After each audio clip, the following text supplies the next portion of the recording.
Hello मेरे छोटे भाई और बहनों, कैसे आप लोग। मैं आपका पंकज भैया आज आप लोगों को पढ़ाने वाला हूँ वियोजन अभिक्रिया के बारे में। ठीक है।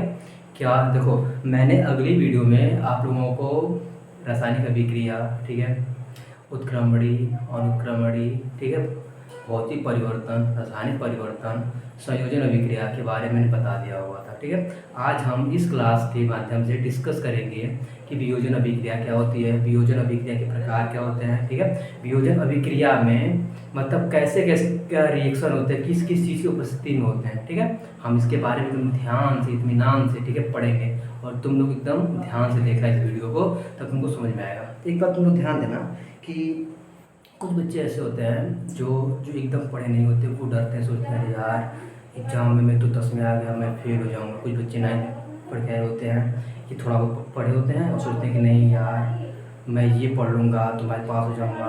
ठीक है। कुछ ऐसा होता है। फिर क्या सोचते हैं कि अरे यार मुझसे तो नहीं हो पा रहा है, क्या करें, कैसे पढ़ें। ऐसा भी होता है। ठीक है।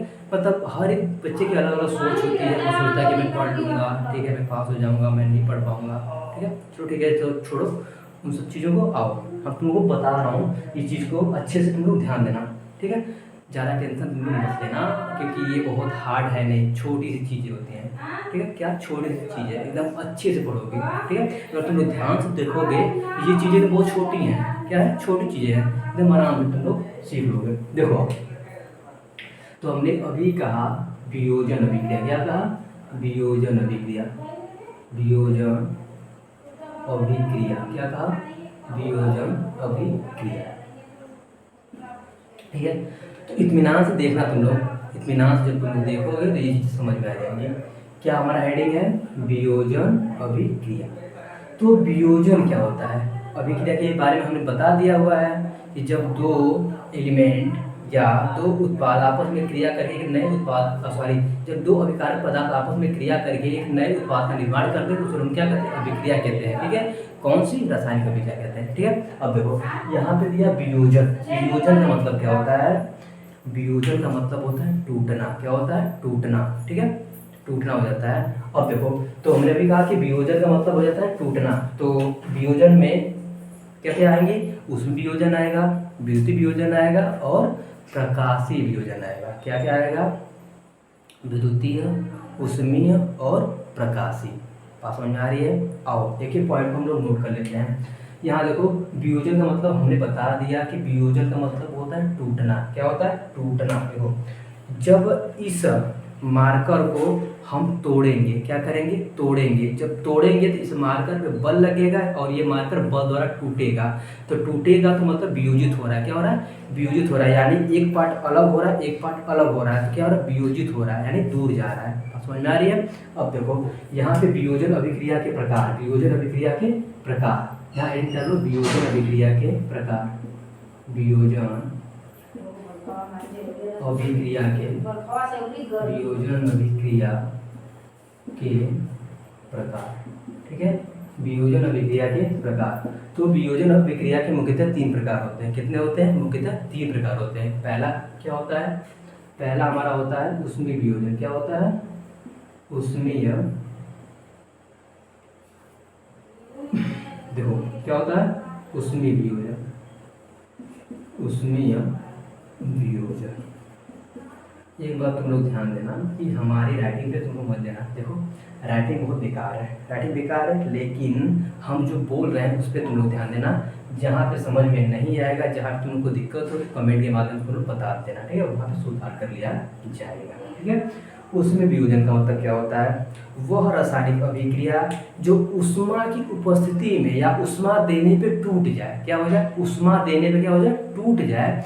ऐसी अभिक्रिया को हम लोग क्या कहते हैं? उष्मीय वियोजन अभिक्रिया कहते हैं। क्या कहते हैं? उष्मीय वियोजन अभिक्रिया कहते हैं। ठीक है। आओ आगे देख लेते हैं। इसका डिफिनेशन लिख देते हैं। ठीक है। वह रासायनिक अभिक्रिया, क्या? वह रासायनिक, वह रासायनिक अभिक्रिया, वह रासायनिक अभिक्रिया जो जिसमें उष्मा देने पर या जो उष्मा के द्वारा, लिख लेते हैं यहाँ पे, जिसमें उष्मा प्रवाहित करने पर या उष्मा देने पर, जिसमें उष्मा देने पर जिसमें ऊष्मा देने पर क्या हो जाए, ऊष्मा देने पर दो उत्पादों में, ऊष्मा देने पर दो या दो से अधिक, दो या दो से अधिक उत्पादों में, अधिक उत्पादों में विभक्त हो जाए, क्या हो जाए, विभक्त हो जाए। तो ऐसी अभिक्रिया को, तो ऐसी अभिक्रिया को ऊष्मीय वियोजन अभिक्रिया कहते हैं। क्या कहते हैं, ऊष्मीय वियोजन अभिक्रिया कहते हैं।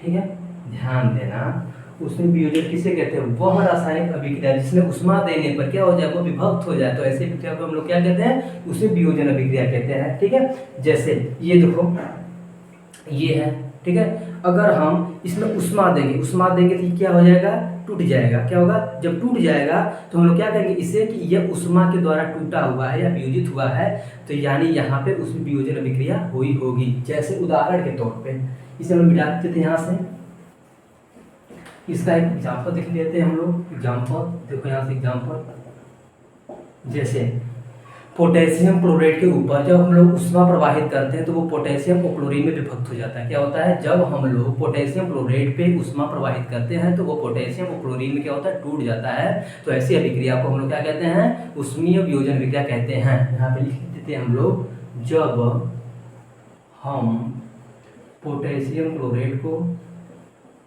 पोटेशियम क्लोरेट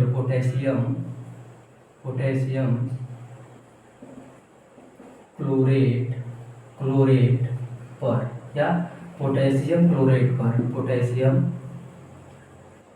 क्लोरेट पर, ठीक है, जब हम लोग पोटेशियम क्लोरेट पर ऊष्मा प्रवाहित करते हैं, क्या करते हैं, ऊष्मा प्रवाहित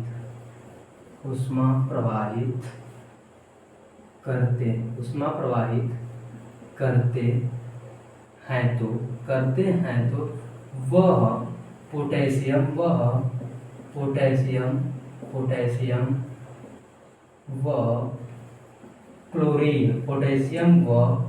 क्लोरीन में टूट जाता है। क्या होता है, टूट जाता है। तो इस अभिक्रिया को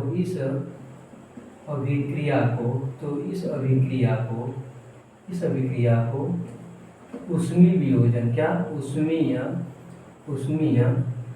वियोजन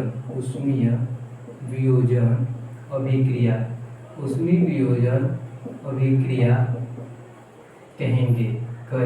ठीक है, क्या कहेंगे, ऊष्मीय वियोजन अभिक्रिया कहेंगे। अब एक बात एकदम ध्यान समझना, इत्मीनान समझना, एकदम अच्छे समझना तुम लोग कि ये ऊष्मीय वियोजन कैसे हो रहा है। ठीक है, पोटेशियम क्लोराइड का सूत्र क्या होगा, पोटेशियम